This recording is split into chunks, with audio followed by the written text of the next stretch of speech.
I worked for Caterpillar Tractor Company in Peoria, Illinois. And that's where I was working when World War II broke out. You started your piloting career when you went into the Air Corps in 1942. Had you flown before that? No. Never been in an airplane before that. Did you know you wanted to fly before you went? Ever since I was a little kid. Yeah, that was my ambition, and I didn't have a chance in hell of ever getting it. But I guess I looked out. I wanted to fly. I loved to fly. So I was flying 51s. In World War II, I flew P-40s. I was going to fly in a P-40 off a little island out the end of the Aleutian Chain. Mm-hmm. That was no place for flying at all. It was a horrible place. Yeah. Our enemy there was the weather. It wasn't the Japs. We didn't worry about the Japs at all. It was the damn weather. The Japanese were on 2 of our islands.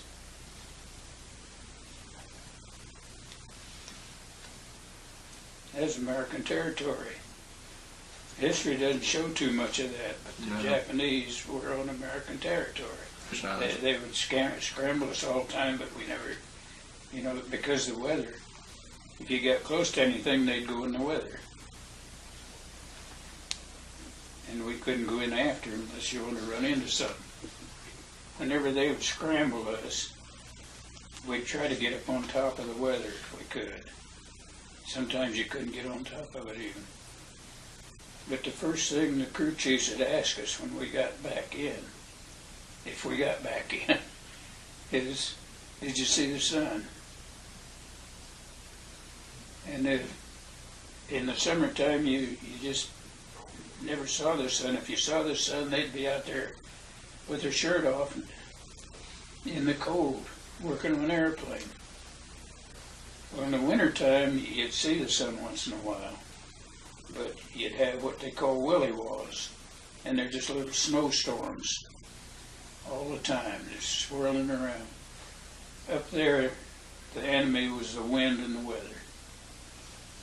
If you went in the water there, they'd never see you again. Yeah. If you go out, if your engine quit and you went in the water, you was done. And we knew that, you didn't have a chance. The water was so cold that even if you tried to get in your dinghy, you couldn't get in it. You didn't have the strength. It sapped you so quick. So you just, if your engine quit, you got busy in a hurry trying to find out what the hell was wrong and get it going. I had to miss a beat a couple times, and it wakes you up real quick. I've lost engines many times. See, I've got over 7,000 hours in the air. Did you ever hear Tokyo Rose? Well, she broadcasts from Tokyo. And we listened to her all the time because it was good music.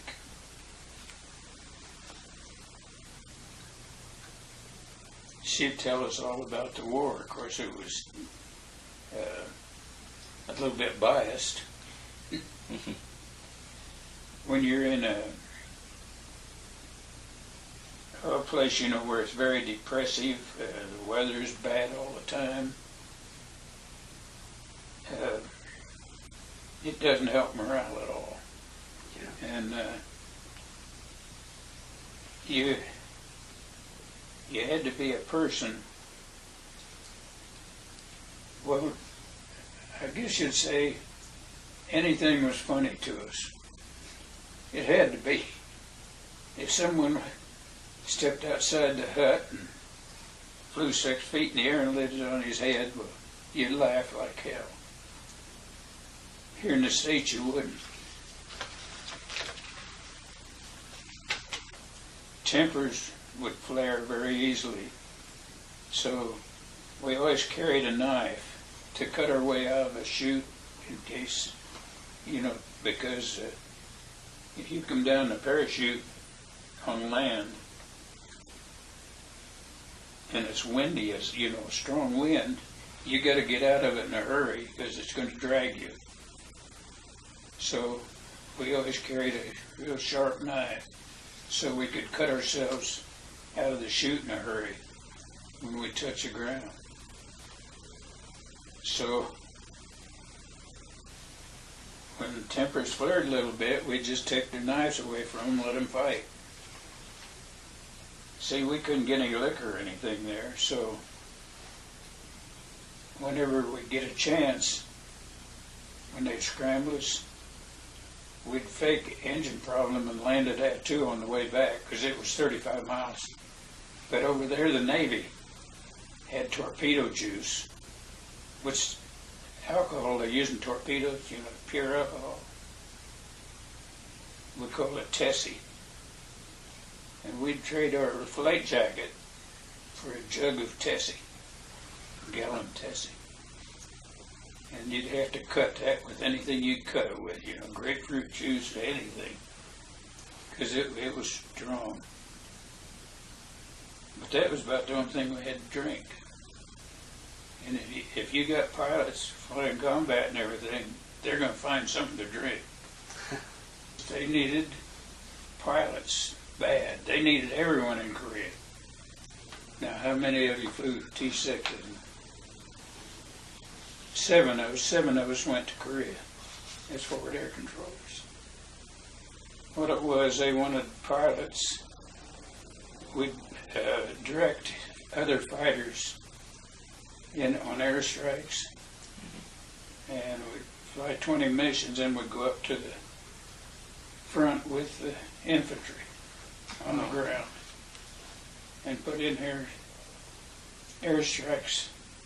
They'd try to get a automatic weapon on you, but it's just rifle fire. We're down flying low. How low were you flying? As low as we had to get to see the target, see if we could see into a cave or anything. Okay, I was flying there. The only armament I had when I was flying was a 45. Well, where do you put a 45 in a holster when you got your seat belt, a flak vest, all that stuff on you? You know, there just isn't room. And so I need the shoulder holster. We didn't have any shoulder holsters.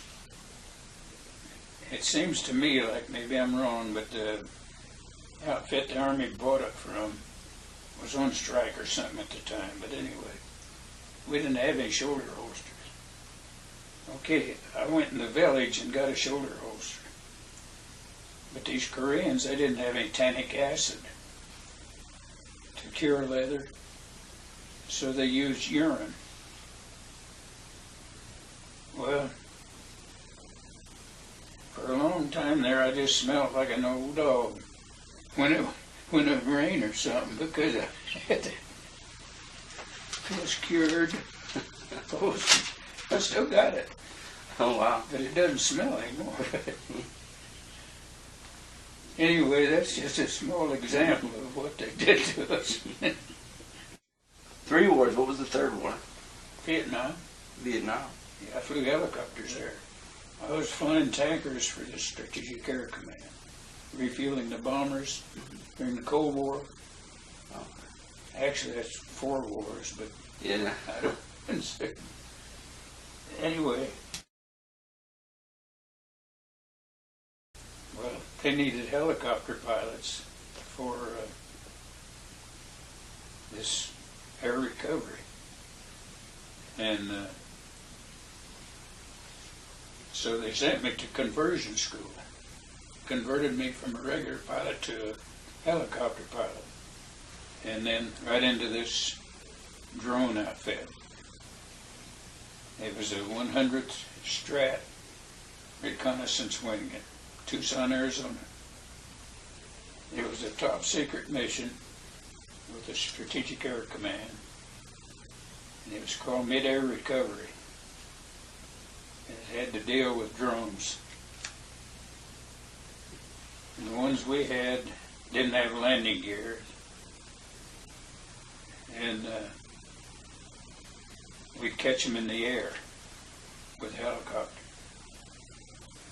Well, anyway, this colonel came over there to Vietnam. He wanted to see, what his part of his units were doing. And I took him on a flight, on a catch. And I told him, I said, now, when I fly over this engagement chute, I'll probably get a belly slap. You'll hear the parachute hit the belly of the aircraft, but I don't dare get it hung up on the aircraft. So I never want any more than belly slap. But anyway, as I pass over, you stand right here, but just as soon as that goes under, jump aside. Because, and this is true, we were supposed to brief them that way. Because if the cable breaks or anything, it can cut us in two. It's just like a hacksaw. That cable's just like a hacksaw if you catch it on the wing of an airplane. Yeah. It just slides through. So anyway, he got up there, and then we caught that thing. And of course, you go through a lot of maneuvers there that you don't like. And one of them is, you're going this way, it's going down. So when you hook it, you're going like this, so it's back here. So when it does, it's got you tipped up here. And like I say, when you hook it, it's got you. You don't have it, it's got you. So then as it swings through, then you're like this. You have no control. Wow. We call that the JC maneuver. That's Jesus Christ. We didn't know whether we were going to get through it or not. So anyway, I looked back at him after we caught it and got settled down, and he was still white. It scared the hell out of me. And finally he said, Bell, he said, what'd you do before you got into this business? I said, well, sir, I was in mid-air refueling. Now they got me in this mid-air recovery. And I says, the only thing left is mid-air collision, so I guess I better start practicing. Because I want to be good at it. He said, well, just wait till I get out. But he didn't go on another mission. It scared him enough. Well, he ran about 1966, I think, through 71. And I retired. They were going to send me back again, but I'd flown 5 combat tours and hadn't been shot down, and I'd thought, enough's enough. The odds were getting a little bit short for me. And Southern Flight, I think, is a wonderful thing. And to me, it's a wonderful deal. You see that World War II memorial, it was built years after World War II. I've never seen it. The Korean War memorial was built, a little bit sooner than after the war, but I've never seen that. And I've never seen the Vietnam. And supposedly it was built for us, so I'd like to see all 3 of them.